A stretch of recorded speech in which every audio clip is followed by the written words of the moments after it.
Classic WoW losing members. Okay. It has 39 views. Thank you, Sir Size. I'll put this in the bank for the guild.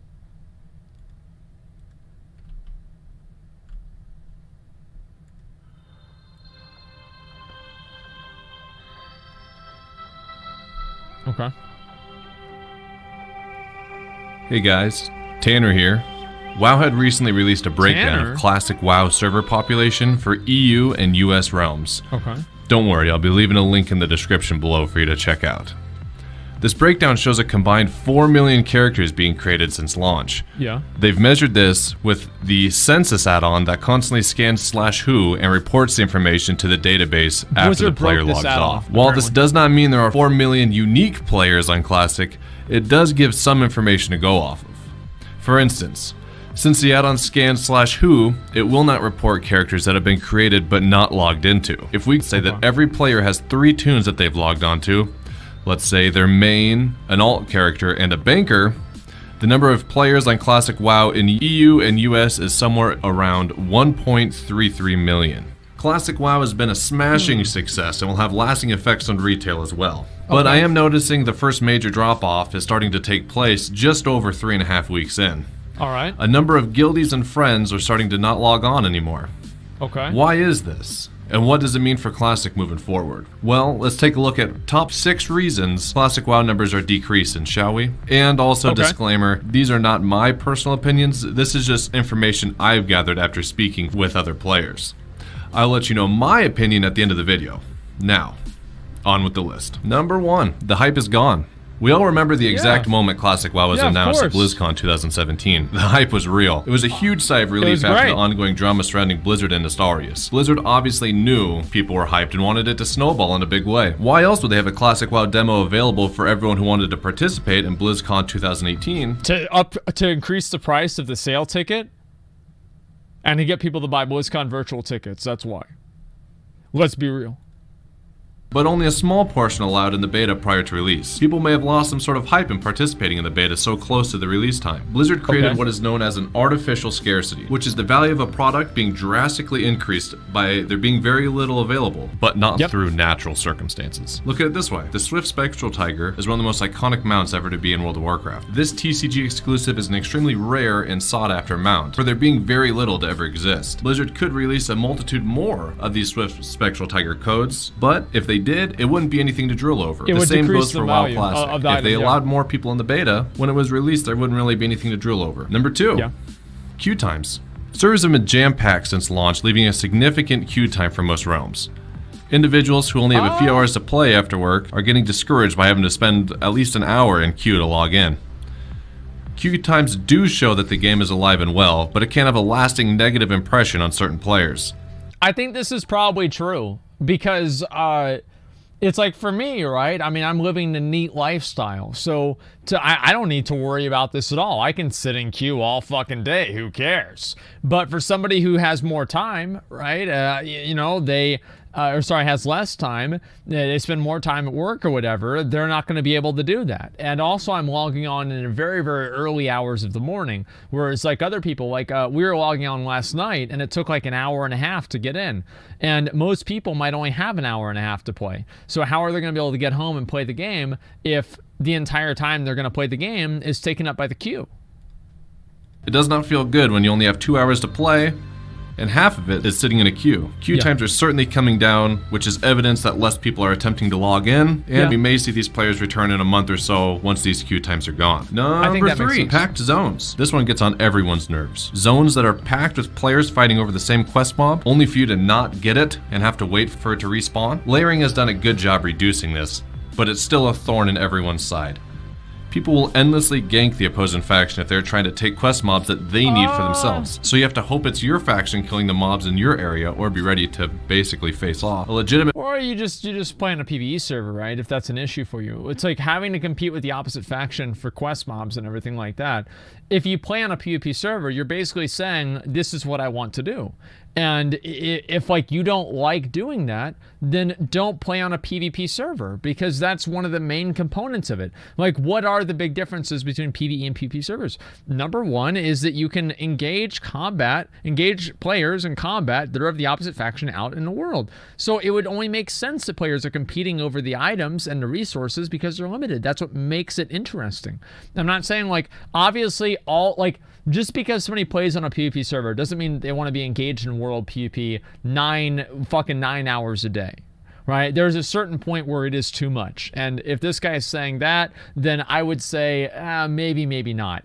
Whenever I'm out in the world, it doesn't really seem like it's as crowded, or it's not crowded enough to the point to where I would consider it a problem. The method for getting around it being the same faction is, well, yeah, not helping a fellow Horde or Alliance member when it's needed. My group has run up on another Horde group trying to kill an elite, and I actually told them in Discord, don't help. Let them die if it means that we don't have to wait for the mob to respawn. Yep. I mean, survival of the fittest, right? Number 4, falling behind the pack. Friends have been planning out their leveling method for months before Classic launch. They theory craft out their best leveling teams and count down the days until Classic is released. Once the game is released, the friends grind out their levels together. But around level 25, Jimmy has to take 2 days off because his mom makes him go outside. Whoa. I mean, the bro is 36 years old and hasn't seen the sunlight for weeks at a time. I don't understand why mother pulls this on one of the most important days that he can remember. Jimmy goes to the playground to meet up with his friends. There's no one in sight. They're all logged onto the game. Well, Jimmy is now 10 levels behind his friends. All that preparation he spent with his friends is down the drain.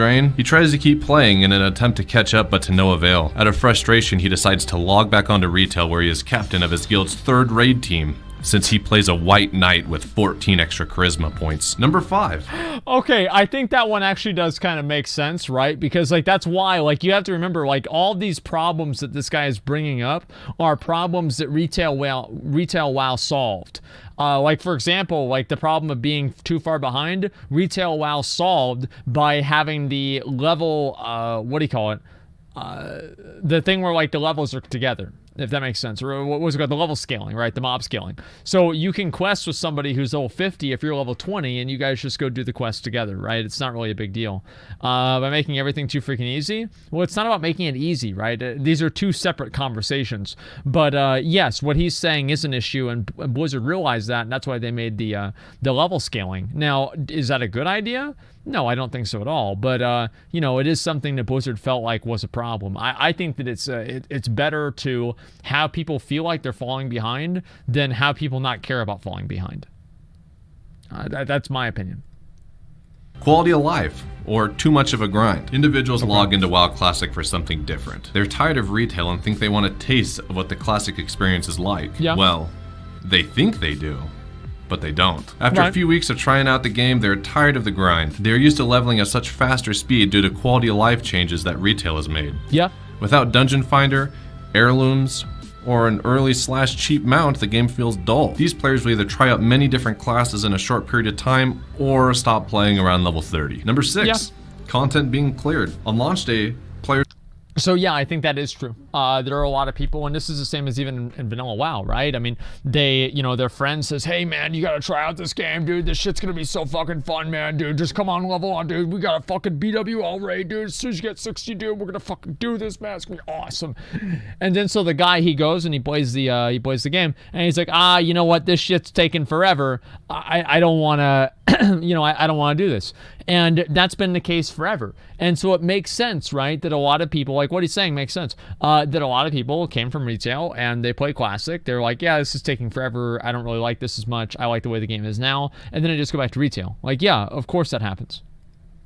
Are ready to blow through the leveling process as quick as possible. With their energy drinks on hand and diapers snugly fit, they departed from their normal lives. They hit level 60 in about a week or two and rushed through the gearing/attunement process, and after easily clearing through all the content, they realized that the game was over with for the time being. Phase 2 is not out yet, so the PvP system isn't in the game. They now only log on to clear raids or to socialize with friends. The game is far easier than these players remember or expected, so they lost interest once content is cleared. Don't worry though, these players have not ventured off too far. They will definitely be back. With these reasons listed out, let me be the first to say that the Classic WoW fanbase is not in danger by any means. No. Sure, some members have logged off, but I can guarantee majority of those players will be back in time to either A, finish grinding at levels once the queue times die down, or B, to raid or participate in PvP once the new content is out. In future phases, it'll be easier to retain the players as well, since they will have the rank 14 grind and multiple raids to do every week, rather than just... I don't feel like the rank 14 grind is going to be compelling for an average player. That's something that's like, that's compelling in the same way that having Nax Ramus out is compelling. This is content that's geared towards, you know, appealing to a very, very high level of player. Maybe it might be compelling enough to have them try to get their blue set, you know, like the field, or not field marshal, like the knight lieutenant and knight commander set, you know, and the blue set, which is not really that bad, by the way. It's not that bad, but it's also not the epic set. So will the rank 14 and honor system really engage a lot of people into the game? I really don't think so. I think that if you're disengaged from the game because you don't think there's enough content right now, you probably won't come back for the rank 14 grind, unless that's just something that you're really looking forward to specifically. Only Onyxia and Ragnaros. If there's any advice for players out there that I can give, it's to finish the leveling grind while you can. Because once phase 2 hits, the PvP system will be introduced and leveling will be substantially harder. Yes, now, that's my very opinion, true. I'm in love with the old Azeroth, and personally don't plan on going anywhere. Good. Even if endgame content is cleared relatively easily. Classic WoW overall... I don't think that the in-game content being cleared relatively easily is anything that's going to be harmful to the game as a whole. I don't think that's going to make a difference at all. Especially, it's like one of the sad things that I hear is that people are saying that they don't want to play the game anymore because other guilds were able to clear the raids really fast. That is a really, really pathetic thing to do. I hope nobody is doing that. And, you know, it's going to happen with some people, but the idea that, oh, wow, I'm going to quit the fucking game because, you know, other people are clearing the raids fast, that is such a stupid thing to do. But, you know, I guess some people are just stupid. Classical because more immersion. Well, yeah, there's more stuff in the game, too. I mean, like, that's it. But anyway, like, what he's saying about the raids being cleared and everything, and, like, there being more content later on in the future, that is true for high-end raiders. Is you're going to have people, and those high-end raiders are not quitting, by the way. They're not quitting, like what this guy's saying. They're just raid logging. And that's what people do all the time in retail, is after they clear all the content, they get all of the items that they want to get from like farming and everything, right? It's the same as like even in BFA, right? Is after you get like 70 Azeroth level or 70 Azerite level, you get your legendaries, you have all your benthic gear, you probably just raid log. There's a lot of people that just raid log. They log on to raid and then they log back off. Classic is the exact same way. is alive and well, and I'm sure retail will benefit from this also. Players will get burnt out of Classic, and rather than going to a different game, they'll go to BFA and start bouncing back and forth between the patch cycles. What do you think? Do you agree? Do you disagree? I mean, you do have a constitutional right to be wrong if you choose to. Either way, let me know down in the comments below. Let me know if there's any that I missed. If there's a number 7 or a number 8 you'd like to throw in, throw it in. Consider leaving a like on the video since it does help me out a lot with the YouTube algorithm. And always consider subscribing to the channel with the notifications on for future releases. Thanks a bunch, and I'll see you in Azeroth. Okay. So let me read these comments, all right? Let me see what they said. And these are all just my comments. Let's see people that make it here. Yeah, okay, so... I'm going to go ahead and link this here. Yeah, 7 is Asmongold. Yeah, so people are quitting the game because of me. I forgot about that. Yeah, that's very, very true. So do you think you do, you don't? That's true for some people? Of course it is. And I think that it's naive to say otherwise. Of course there are a lot of people that are going to start playing the game, right? And they're going to be like, man, this is kind of cool. I enjoy this, right? Or whatever. And, you know, they play it for a little bit longer.